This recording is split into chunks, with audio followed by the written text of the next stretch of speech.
Assalamualaikum warahmatullahi wabarakatuh. Jumpa lagi di channel ini. Insya Allah kita akan sama-sama belajar mengenai analisis kualitas butir soal dari segi tingkat kesukaran, daya beda, serta tingkat pengecoh. Di tabel ini kita akan belajar bersama-sama tentang indeks kesukaran. Apa itu indeks kesukaran itu? Sederhananya adalah bilangan yang menunjukkan apakah suatu soal itu dikategorikan sukar, mudah, atau sedang. Dan untuk rumus dari indeks kesukaran ini adalah banyaknya jumlah jawaban benar per satu soal dibagi dengan jumlah peserta tes.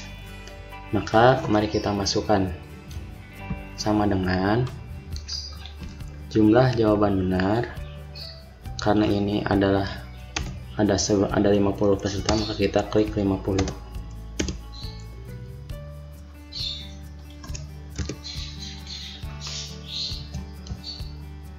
Di sini kemudian kita klik 50, didapat. Kita masukkan lagi contoh, dibagi dengan 50. Kemudian kita tinggal tarik saja ke sini.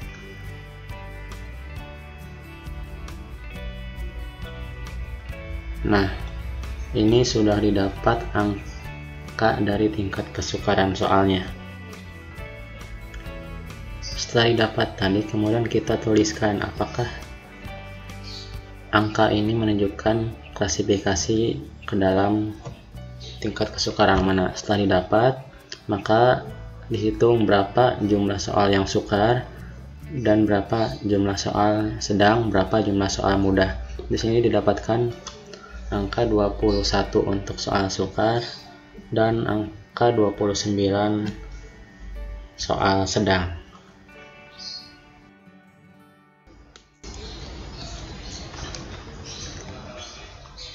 Baik, setelah tadi kita menghitung indeks kesukaran, maka selanjutnya adalah kita belajar menghitung daya pembeda atau daya beda suatu soal. Jadi daya beda itu adalah sederhananya kemampuan suatu soal dalam mengelompokkan siswa yang berkemampuan tinggi dengan siswa yang berkemampuan rendah. Nah, untuk rumusnya, daya pembeda itu adalah BA per JA dikurangi BB per JB. BA itu adalah batas atas atau kelompok atas, dan BB itu batas bawah kelompok bawah atau JA. Maka kita masukkan ke sini. Rumusnya sama dengan sum. Kita pakai rumus sum.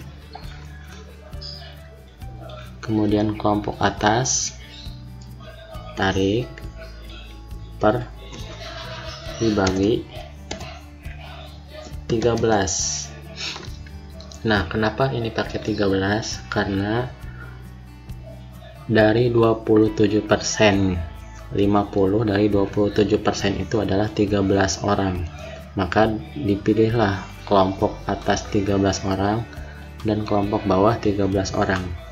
Maka kita jumlahkan hasilnya segini. Kita langsung tarik saja.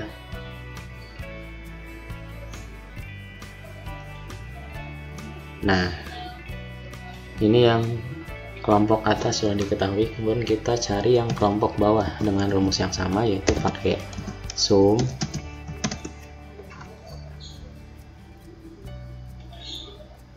kemudian yang kita tarik yang kelompok bawah, tutup kurung, dibagi dengan 13. Nah, ini sudah didapat, tinggal kita tarik.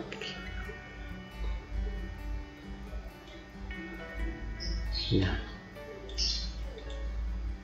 sudah didapat, maka kita tinggal menghitung jumlah daya bedanya, yaitu dengan cara sama dengan batas atas dikurangi dengan batas bawah. Ini sudah didapat hasilnya. Kemudian tinggal kita tarik ke samping.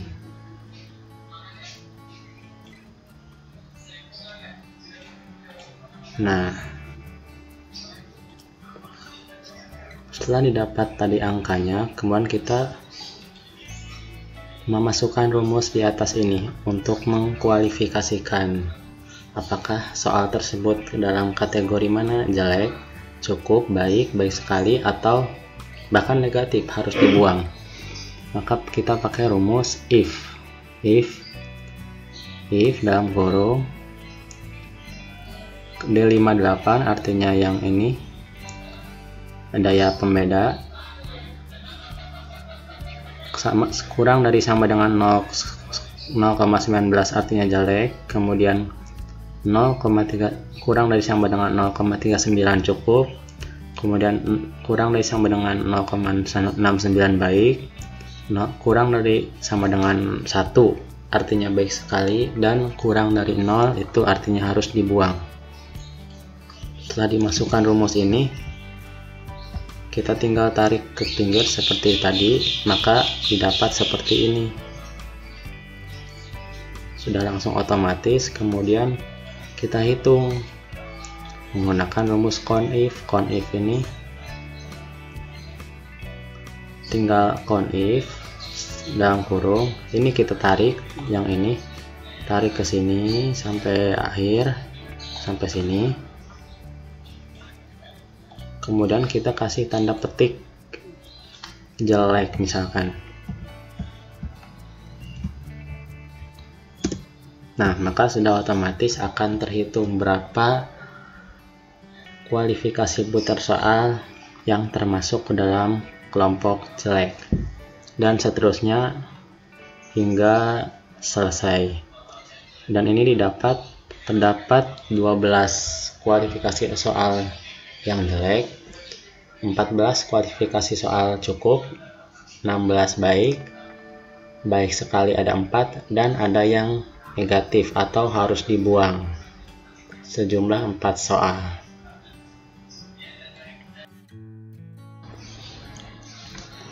Nah, setelah diketahui daya beda suatu soal, maka kita akan belajar bagaimana cara menghitung tingkat pengecoh dari suatu soal per satu soal. Untuk pengecoh itu adalah menghitung banyaknya testi yang memilih pilihan jawaban butir soal atau yang tidak memilih jawaban manapun. Nah, kita hitung dulu kelompok atas dan kelompok bawahnya, kita samakan dengan sebelumnya, yaitu sebanyak 13 orang. Kenapa 13 orang? Karena 27% dari 50 orang itu adalah 13 orang. Kemudian kita masukkan rumus CONIF untuk mengetahui berapa siswa yang menjawab jawaban A, jawaban B, jawaban C, jawaban D, jawaban E. Kita masukkan rumus CONIF untuk batas atas terlebih dahulu. CONIF dalam kurung, kita drag sampai 13 orang, kemudian koma,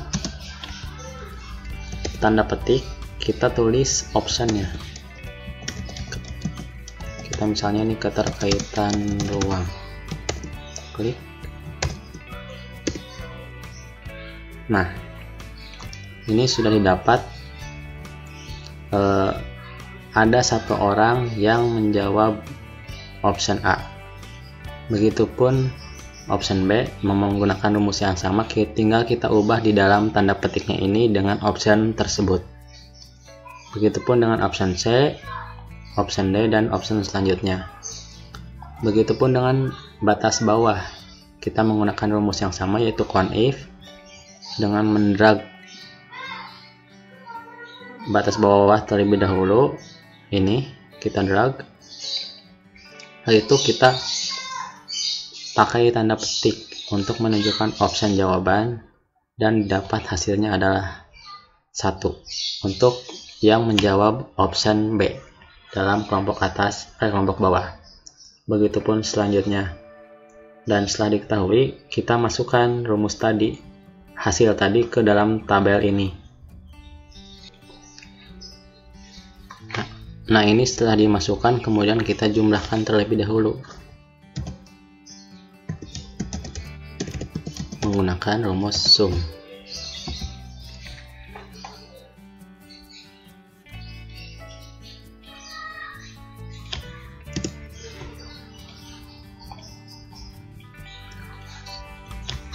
Untuk jumlah pun sama, kita jumlahkan terlebih dahulu.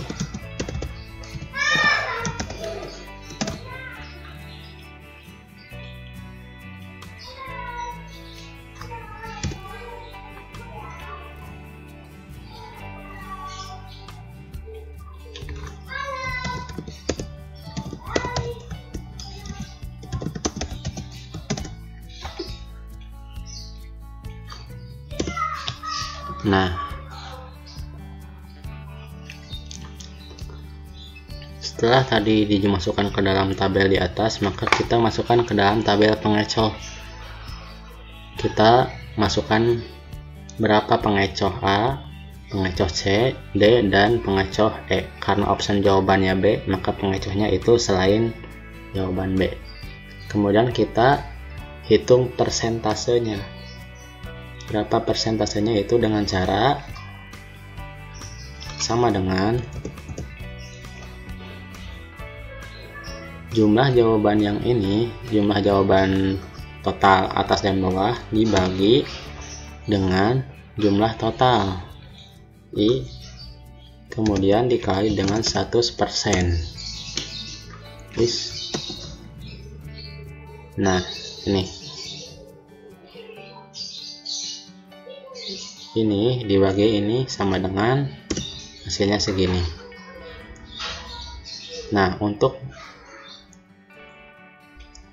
Begitupun seterusnya untuk pengecoh C, D, dan E menggunakan rumus yang sama, didapatlah ini.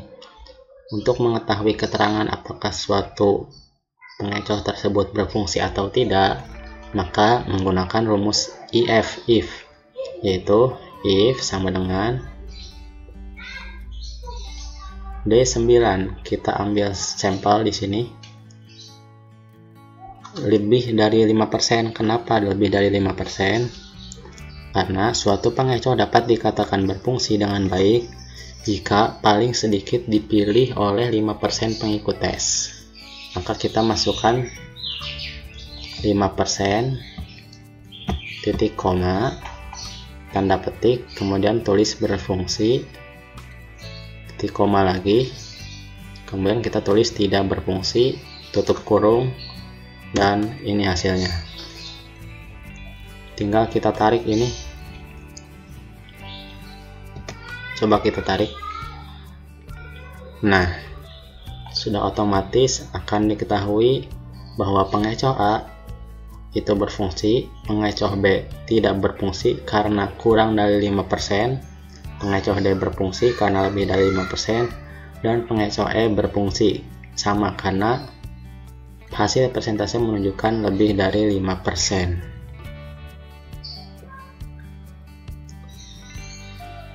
Sekian dan terima kasih telah menonton video ini, semoga bermanfaat. Wassalamualaikum warahmatullahi wabarakatuh.